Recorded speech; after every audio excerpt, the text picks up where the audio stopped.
Welcome back to The Goodness Margin, the place where we find margin for the good things in life. Over the last 4 weeks, we have gone through a Reset Your Home in 4 Weeks challenge. We have been resetting our entire homes. We started with the kitchen, we moved on to our bedrooms, and then our living space, and then finally our bathrooms and our laundry room. But I want to add a bonus week here. This is the space that people ask me about very often. This week, if you're really up to the challenge, let's go ahead and let's finish out completely decluttering our entire home. Today, we are going to talk about our storage spaces. That's our attic, our storage closets, and maybe even your garage. How do we tackle these huge spaces? Well, there's a couple different ways for you to do it.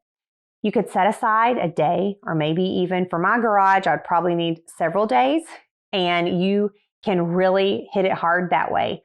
Or you can divide it up into smaller tasks, set timers and say, today I have 30 minutes or today I have an hour to do this. So during this zone, I am focusing on my attic. We love having these storage spaces. It's so great to have spaces where things are completely out of the way. We can store those things. There's a couple of problems there. One, out of sight, out of mind. We forget until we open the door to find something and we realize, oh, I have got to make the time to come and clean out this space. We put the things in there that we really don't want to deal with, so we just stash them in this space. And that's when our storage areas become overwhelming. A couple of years ago, I finally took on the task and really deep cleaned my attic space, and it made a huge difference. But because it is out of sight and I will add things there that I may not want to deal with immediately, it can definitely still need to be decluttered on a regular basis. And so whether you have recently decluttered this space or it's something that you need to get started with, we're going to do that together this week. If you follow me on Instagram, go ahead and be sure to follow because we are going to walk through this space together. So if you decide to not pull everything out at once, I'm going to share with you another way that you can do it. First, you want to walk into that space. For us, it's the attic. We realized that there was a bonus space above our garage. It wasn't big enough to make into a room the way that the rafters were, but we were able to add some plywood to the floor. We put a door out of our closet, and now it's a really great closed-in storage space that we can use. But it's kind of shaped weird, like most of our storage spaces are, and so we have to be really careful that we have things in there in an orderly fashion so we're still able to find the things that we need. So you're going to walk in, first of all, and you're going to look around and notice what are the categories that you have things in. For us, we have suitcases, we have seasonal decorations.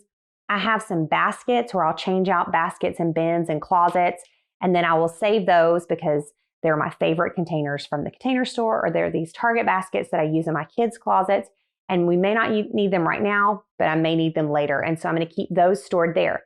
But even myself, as a minimalist, a moderate minimalist, I will find that sometimes I'm saving baskets and I realize this isn't even a basket that I like that much. Why is it still here? Because it's in that attic space and we can just stick things there and totally forget about it. And then I have a space for there is an event every year that I decorate for, and I keep those things stored there.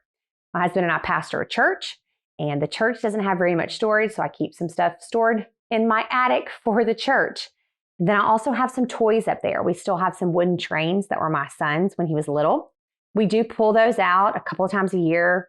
My daughter plays with those, or if we have younger children here, they will also play with those, and I keep those stored there. It's a good amount of stuff, and I have a decent amount of space, but if I don't keep it neat and organized, then I won't be able to find what I need. So quickly look and see what are the zones that I have, what are those things? And then start with the first one. For me, it's going to be my suitcases. Those need to be where I can access them quickly and easily, so I keep those by the door. So I'm going to pull all of those out. I'm going to go through those, make sure all of them work, make sure that they are still something that I still need to keep. I will think about what is the longest trip we have ever been on, the biggest trip.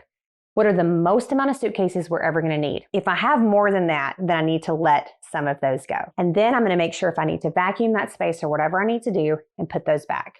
And next, I'm going to move on to my seasonal decorations. I'm going to pull all of those out because, again, this is a space that's really difficult for me to pull everything out. So this is a different way for you to do it. So I'm going to pull all of that seasonal decorations out. I'm going to go through those. Christmas, I was just able to go through all of my Christmas decorations, and I let go of the ones that I didn't use this year. So thankfully, I'm down to much less than I had when we first moved in here. So I'm going to go through those, and then I'm going to clean that space and put those back neatly. So as you can see, you're moving through zones. Now, really think about the stuff that you keep in your attic. Ask yourself these questions. When was the last time I used this? The things that I keep in my home, I use the 6-month rule. Have I used this in 6 months? And if I haven't, I'll let it go. Well, there are some things in my attic that they don't really fall under that category because my Christmas decorations or my fall decorations, I only use those once a year. But is this something that I did use last year? When was the last time I used this, and when am I going to use it again? So my Christmas decorations, I know I just used it at Christmas. I am definitely using these same Christmas decorations again next year. If they don't fall in that category, go ahead and let it go. And then a third question you can ask yourself is this really worth taking up that valuable space in my attic? One of the zones that I used to have, which is now just one single box, is my sentimental items. And I remember when I went through that stuff thinking, why is this just hanging out in my attic? It's not serving any purpose at all. So unless it's something that I know, there are some baby clothes that I've kept that I know I will pass on to my children as soon as they have their own children. I only kept a few pieces, but I know when I'm passing those things on. If it's something that you're just keeping because you don't know what to do with, really stop and evaluate, how could I use this now? Or is this something I need to just take a photo of? And that way I can look at the photo and it'll bring back a fond memory. Because right now, if it's just hanging out in your attic, it's really not serving any purpose other than just taking up valuable real estate. There is a reason that people avoid deep cleaning their attics or their storage rooms or their garage, because these are the places that we tend to just keep stuff we really don't want to deal with. I am definitely just as guilty as anyone else about this. So don't be hard on yourself.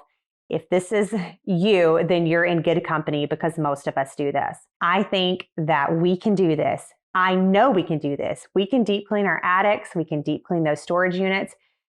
And then when we walk in, we can take a deep breath, find exactly what we need, use it, and then put it right back and not be overwhelmed by those spaces. I know that opening my attic door and being able to see that it's neat and tidy, which I know I'm going to be able to do by the end of this week, this bonus Zone 5 for our deep clean, declutter, reset your home in 4 weeks for this challenge, it is going to give me margin for the good things. If you haven't already, I'd love for you to subscribe to my channel, hit the bell so you'll be notified when the next video goes live.